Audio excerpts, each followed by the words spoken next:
विज्ञान भैरव तंत्र के आज के सूत्र में शिव कहते हैं, या जब श्वास पूरी तरह बाहर गई है और स्वतः ठहरी है, या पूरी तरह भीतर आई है और ठहरी है, ऐसे जागतिक विराम के क्षण में व्यक्ति का क्षुद्र अहंकार विसर्जित हो जाता है।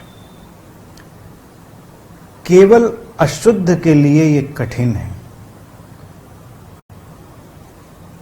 सांस पूरी तरह बाहर गई है और ठहर गई है, सांस पूरी तरह भीतर आई है और ठहर गई है। शिव इसे जागतिक विराम का क्षण कहते हैं।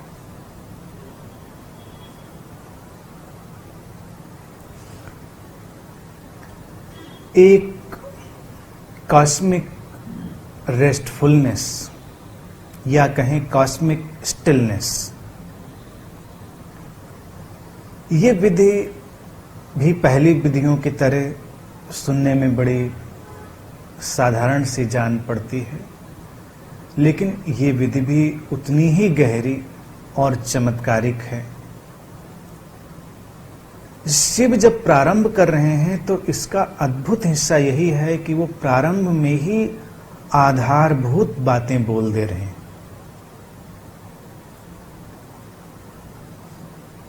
वो कहते हैं कि उस जागतिक विराम के क्षण में क्षुद्र अहंकार विसर्जित हो जाता है, और अंत में जो बात कहते हैं वो कहते हैं लेकिन अशुद्ध के लिए ये कठिन है।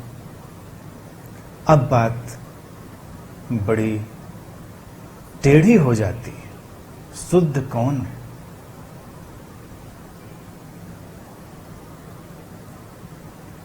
अगर तुम शुद्ध ही हो पूरी तरह तो विधियों की बहुत जरूरत है भी नहीं, लेकिन अशुद्ध अगर हो तो उनका उपयोग करना भी कठिन है। तो क्या करो? शिव इसमें बस इशारा करके छोड़ दे रहे हैं। वो कह रहे हैं अशुद्धियों को दूर करो। तो पहले हम बात करेंगे हमारे अंदर की उन सामान्य अशुद्धियों की, फिर विधि के मुख्य हिस्से में हम आएंगे। हमारे अंदर जो तीन तल जीवन को संचालित कर रहे हैं, अशुद्धियां उनमें ही धीरे धीरे निवास करने लगती हैं। एक हमारे काया का तल, एक हमारे विचार का तल, और एक हमारे भाव का तल। काया हमारा शरीर एक अलग ढंग से अशुद्ध हो गया है, विचार अलग ढंग से अशुद्ध हो गए हैं, और भाव अलग धरातल से अशुद्ध हो गए हैं। काया अपने आप में इतनी सुंदर है, ये शरीर अपने आप में इतना रहस्यमय है कि अगर हम इसको अशुद्ध होने से बचा सकें तो ये हमारे लिए जीवन की सुंदरतम बातों के द्वार खोलता है। स्वास्थ्य के द्वार तो खोलता ही है, और भारत में इसीलिए उसे स्वास्थ्य ही बोलते रहे। स्वयं में स्थित होने का द्वार। तुम बीमार नहीं हो तो इसका अर्थ नहीं कि तुम स्वस्थ हो। शिव के अर्थों में तुम स्वस्थ तभी हो जब तुम्हारी काया शुद्ध है। काया अशुद्ध कैसे होती है कि तुम अपने अंदर अनेक अनेक ग्रंथियों का, अनेक अनेक प्रकार की ऊर्जाओं का दमन करते रहे हो। हर दमन तुम्हारे भीतर, तुम्हारे शरीर में एक ग्रंथ निर्मित कर देता है। आज इसको हम मनोशारीरिक घटना की तरह से जानते हैं। हम जानते हैं कि बहुत सारी बीमारियां हमारे मन के उलझाव के कारण शरीर के तल पर प्रकट हो जाती हैं। Psychosomatic functioning. अब कुछ आधारभूत ऊर्जाएं हैं जिनके दमन से व्यक्ति का शरीर धीरे धीरे अशुद्ध होता रहता है, जैसे काम वासना, जैसे क्रोध। हमारा जो जीवन का ढंग है वो ऐसा है, वो बहुत सारी हमारी मौलिक वृत्तियों की अभिव्यक्ति की इजाजत नहीं देता। उनके ऊपर हम इस तरह से वैचारिक बंधन के साथ जीते हैं कि वो ग्रंथियों में बदल जाते हैं। अब काम वासना की ग्रंथि ऐसी है कि काम वासना में जो नहीं गया है उसके अंदर भी ग्रंथि है, और जो गया है उसके अंदर भी ग्रंथि। अगर कहा जाए कि जो लोग उस ऊर्जा को नहीं अनुभव कर पा रहे हैं और दमन के कारण उनके अंदर ग्रंथ निर्मित होती है,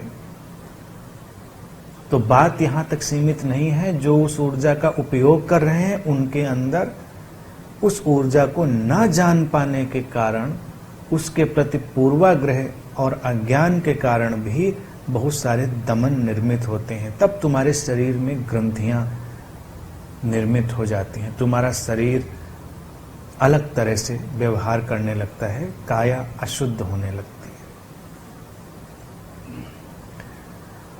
अब इसके पीछे शिव ने जो क्षुद्र अहंकार की बात उठा दी है कि जागतिक विराम के क्षण में क्षुद्र अहंकार विसर्जित होता है। जितनी अशुद्धि बढ़ती है उतना अहंकार बढ़ता है, ये और रोचक बात है। जितनी शुद्धि बढ़ती है उतना अहंकार तिरोहित होता है। अहंकार और अशुद्धि का अपने आप में रिश्ता है, अहंकार और ग्रंथि का अपने आप में रिश्ता है। ग्रंथि का अर्थ समझें, कॉम्प्लेक्सिटी, उलझाव। इस काम वासना की ग्रंथि के कारण क्या हुआ कि हमने अपने शरीर से वार्तालाप बंद कर दिया, क्योंकि बेसिक ऊर्जा आपके पास वही थी, मौलिक फंडामेंटल लाइफ फोर्स आपके पास वही थी। और जब आप उससे उलझ गए,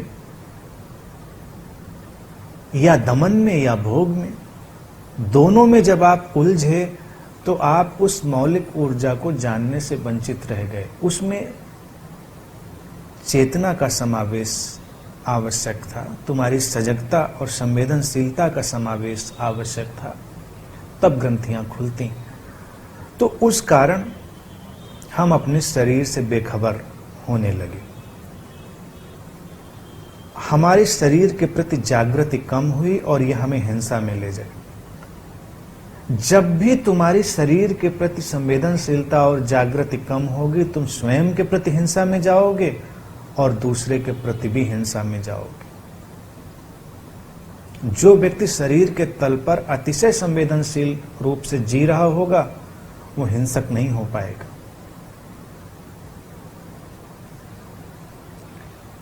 तो इस दमित काम वासना से कई चीजें पैदा हुई। पहली तो वही थी,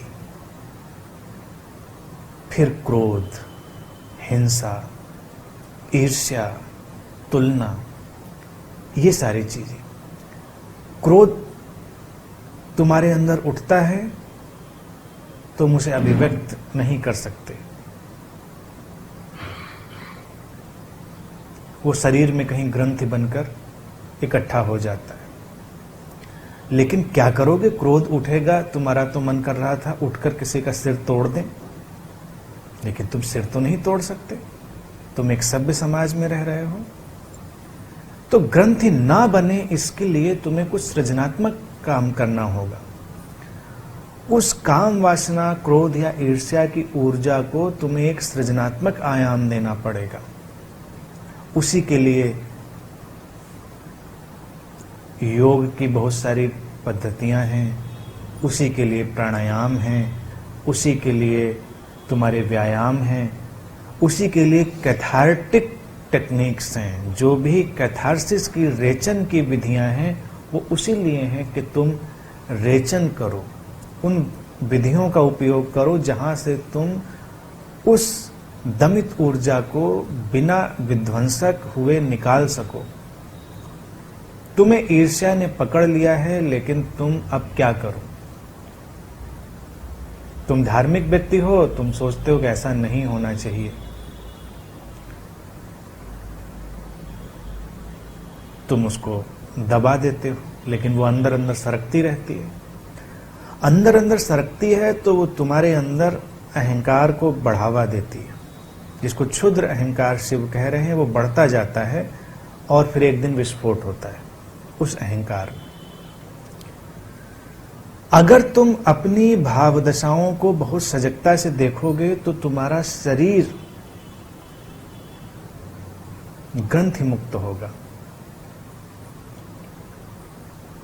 तो पहली चीज तो यही करें कि अपने शरीर से अपना रिश्ता जोड़ें, अपनी काया से अपना रिश्ता जोड़ें, उसकी सुने, उसको संवेदनशील होकर देखें, जानें, कोई निंदा ना रखें और उसकी अनजानी आवाजों को सुने जिनको तुमने कभी सुना नहीं। इसी को मैं अक्सर बॉडी विजडम भी कहता रहा हूं। शरीर की अपनी एक प्रज्ञा वो है, लेकिन वो तब तक तुमसे बात नहीं करती जब तक तुम अशुद्धियों से घिरे हो। तुम शरीर के प्रति जब तक आत्यंतिक सम्मान से नहीं भरोगे और तुम देखोगे कि जैसे ही तुम अपने शरीर के प्रति सम्मान से भरोगे, तुम सारे शरीरों के प्रति वो वही विस्तार है।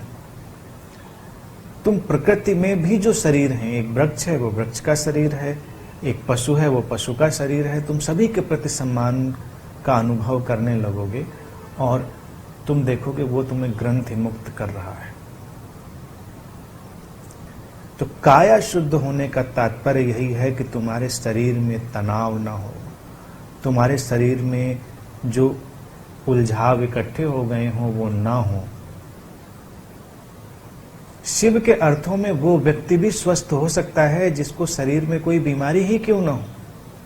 किसी वजह से तुम्हारे शरीर में कहीं कोई पीड़ा है, तुम्हारे शरीर में कहीं कोई अटकाव है, वो पुरानी धारा चली आ रही है कहीं से ऊर्जा की, उससे निर्मित हो गई है, लेकिन फिर भी अगर तुम शरीर के प्रति जागे हुए हो तो तुम स्वस्थ कहे जाओगे। शिव के अर्थों में तुम्हारे शरीर में आई कोई पीड़ा या तुम्हारे शरीर में आई कोई व्याधि तुम्हें बीमार नहीं बनाती, तुम बीमारी को गढ़ते हो। और अगर तुम संवेदनशील रह पाए तो हो सकता है वो अटकाव ज्यादा देर ना रहे, वो विदा हो जाए। नहीं है तब तुम बिल्कुल भूले हुए हो और कोई अटकाव हो तो तुम एकदम आसमान सिर पे उठा लेते हो, तुम घबरा जाते हो। अगर तुम उसे सामान्य ढंग से ले सको, काया शुद्धि का तात्पर्य यही है कि तुम उसे सरलता से ले सको। अगर तुम अपनी बीमारी को भी सरलता से ले सको तो फिर कोई समस्या नहीं, फिर तुम स्वस्थ होने की तरफ बढ़ रहे हो। तुम बीमार हो, सहज हो, शांत हो, कोई ग्रंथि नहीं है। अनेकों संबुद्ध सद्गुरुओं की जीवन की स्थितियां ऐसी रही हैं जब उन्होंने किन्हीं न किन्हीं गंभीर बीमारियों का सामना किया, चाहे वो अरविंद रहे हों, रामकृष्ण परमहंस रहे हों, रमण रहे हों, जी कृष्णमूर्ति रहे हों, ओशो रहे हों, विवेकानंद रहे हों, आदिशंकर रहे हों, लंबी श्रृंखला।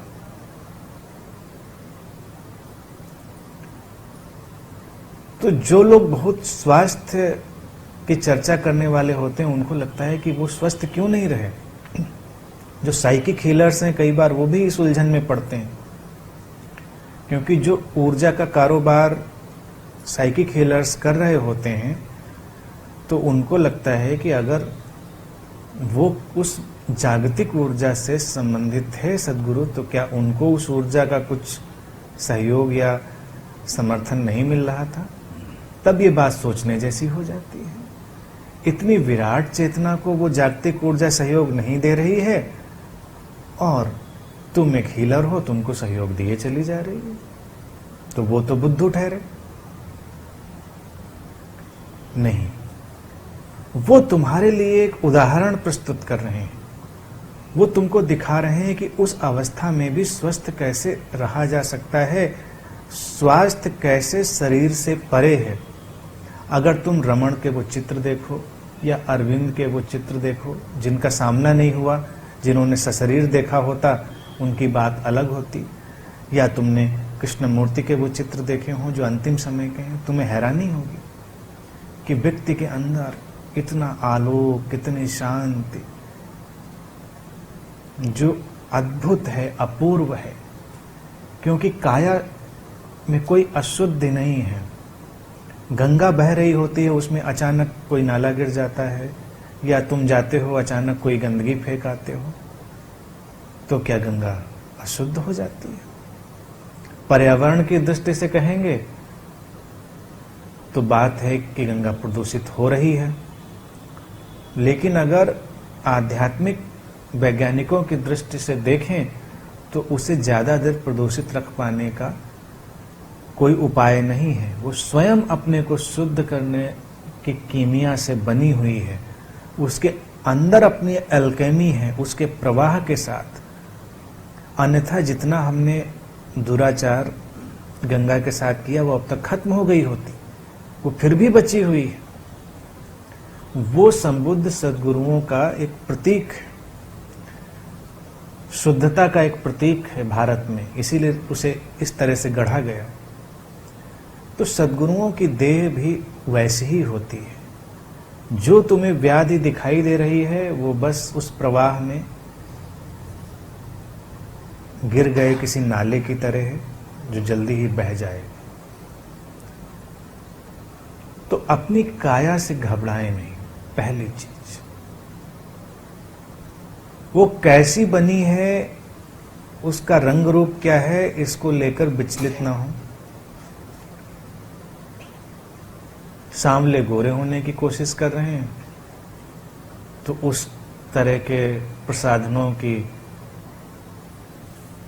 बिक्री जोरों पर है, होता कोई मुश्किल से पाया जाता है।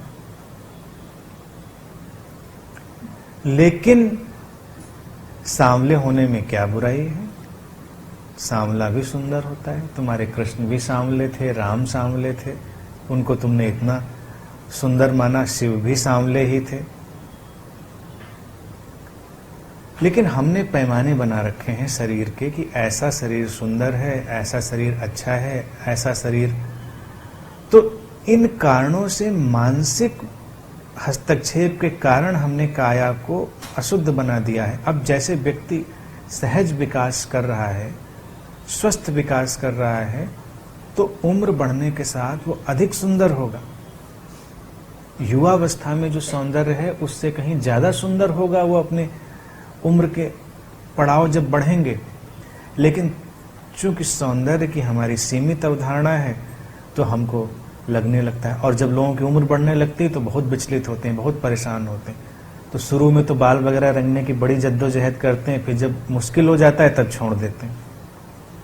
बीच के फेज में तो बहुत कोशिश करते हैं कि वो जो बढ़ती हुई उम्र के लक्षण हैं उनको कैसे रोक लें, लेकिन उम्र है कि बढ़ती जाती है। इससे तुम्हारे सौंदर्य में कमी नहीं आती, तुम ज्यादा सुंदर हो सकते हो। हमारे यहाँ देखिए कई मित्र हैं जो सफेद बालों में, उम्र की बढ़ी हुई अवस्था में ज्यादा सुंदर नजर आते हैं। ये अपने वास्तविक सौंदर्य से जुड़ने की प्रक्रिया है। अपने शरीर के प्रति ये एक अलग किस्म का सम्मान और अहोभाव है। फिर तुम दुबले हो या मोटे हो, कैसे हो, तुम फिट रहने की कोशिश कर सकते हो, लेकिन उसके लिए निंदा में जाने की जरूरत नहीं है। जैसा है वैसा है। आम आम जैसा है, सेब सेब जैसा है, तो कोई इसमें तुलना की जरूरत नहीं है। और हर आम एक जैसा नहीं होता, उसके आकार प्रकार फर्क होते हैं। अब तुम एक शरीर जो कहीं देखते हो उसी तरह से होने की कोशिश करोगे। प्रकृति ने ऐसा नहीं बनाया, उसने सबको भिन्न भिन्न बनाया है। तुम अपने अच्छे स्वरूप में रहो जितने रह सकते हो, लेकिन तुलना मत करो। और हमारा जो विज्ञापन जगत है उसका भी एक षड्यंत्र होता है, वो तुम्हारे सामने एक काल्पनिक मॉडल क्रिएट करता है जो कि वास्तविकता नहीं है। फिगर का एक काल्पनिक मॉडल तुम्हारे सामने आता है और फिर सब उस वैसे होने की होड़ में लग जाते हैं। लाख कोशिश करके भी तुम वैसे नहीं हो सकते। कुछ लोग हैं जो उस रेंज में पढ़ेंगे, वैसे हो जाएंगे। कुछ लोग हैं जो उस रेंज में नहीं पढ़ेंगे, वो वैसे नहीं हो पाएंगे। तो वो थोड़ा सा अपने को इंफीरियर फील करेंगे। तो अपने शरीर के प्रति सारी इंफीरियरिटी, सारा निंदा भाव हटा दें, और जब काम वासना जागे तो सजग होकर उसकी तरंगों को देखें, महसूस करें। सजगता ही चाबी है, कुंजी है। न यकायक दमन में उतरे, न यकायक भोग में उतरे। जाग कर उसे देखें, महसूस करें, और तब वो ऊर्जा तुम्हारे लिए कुछ रहस्यमय परिवर्तन लेकर आएगी। तुम हैरान रह जाओगे। क्रोध उठे तो हमेशा जाने कि क्रोध का कारण बाहर कहीं नहीं है, तुम्हारे ही अंदर। ये तादाद में तोड़ दें। क्रोध में तुम अशुद्ध इसलिए नहीं होते हो कि क्रोध उठा। अशुद्ध तुम इसलिए होते हो कि तुम तुरंत उस कारण को बाहर अटका देते हो कि इस कारण से मैं क्रोधित हुआ हूं, दूसरे ने ऐसा किया तो मुझे क्रोध हुआ। तुम भयभीत हो तो भय का कारण अपने अंदर तलाशो, बाहर नहीं है कहीं वो। बाहर केवल वो तुम्हारी आदत बन गई है। इसलिए जब भी तुम्हारे अंदर ऊर्जाओं का असंतुलन होता है, तुम इस तरह की स्थितियां अपने अंदर अनुभव करते हो। तो जब भी कोई बात हो, सारा तादाद में बाहर से काट कर अपने अंदर लाए। तुम जिम्मेदार हो हर चीज के लिए, कोई और नहीं। तुम प्रसन्न हो तो किसी ने तुम्हें प्रसन्न नहीं बनाया। तुम दुखी हो तो किसी ने तुम्हें दुखी नहीं बनाया। अब तुम थोड़ी बेचैनी अनुभव करते हो। प्रसन्नता का क्रेडिट तो कई बार तुम खुद ले भी लेते हो, लेकिन दुखी होने का क्रेडिट कभी नहीं लेते। उदास तुम हो तो किसी दूसरे ने बनाया है। किसी को ऑफिस में कोई परेशान कर रहा है, तो किसी को घर में कोई परेशान कर रहा है, तो कहीं कहीं सब। उन तरंगों के कारण काया अशुद्ध होती चली जाती है। तुम उसके लिए कैथार्टिक टेक्निक्स का उपयोग करो। अकेले कमरे में चीखो, चिल्लाओ, जो करना है करो, उछलो, कूदो, नाचो, गाओ। अपने शरीर को तनाव में ले जाओ और उसे विश्राम में ले जाओ। ये सब बड़ी प्रचलित विधियां हैं। सेल्फ रिमेम्बरिंग मेडिटेशन, एसआरएम की जो विधि हम लोग अनंत में उपयोग करते रहे हैं, वो खास तौर से इसी अवस्था के लिए। तुम गहरी गहरी सांसें लो। तुम किसी न किसी प्रकार से उसको निकालने की कोशिश करो, और तब तुम देखोगे कि तुम बहुत हल्के हो गए हो।